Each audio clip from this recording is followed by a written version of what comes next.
জুলাই বিপ্লবের সময় ছাত্র জনতার উপর ২৮ রাউন্ড গুলি চালিয়েছিল তৌহিদুল ইসলাম। ৪ আগস্ট চাঁদগাঁও এলাকায় একাই বিদেশি শুটার গান ব্যবহার করে গুলি চালিয়েছিল সে। এরপর থেকে পলাতক ছিল তৌহিদুল ইসলাম।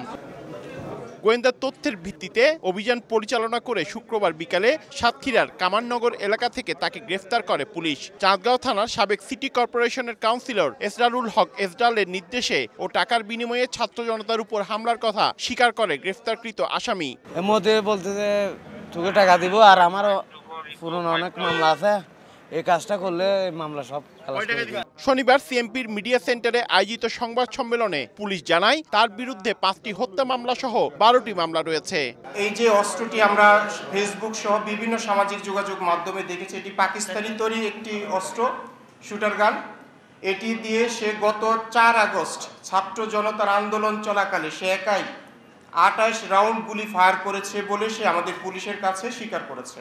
ছাত্র জনতার উপর গুলি বর্ষণকারী বিদেশি অস্ত্রটি উদ্ধারে কাজ চলছে বলে জানিয়েছে পুলিশ। দেখুন, আমরা কিন্তু পার্থপ্রতিম বিশ্বাস, সময় সংবাদ, চট্টগ্রাম।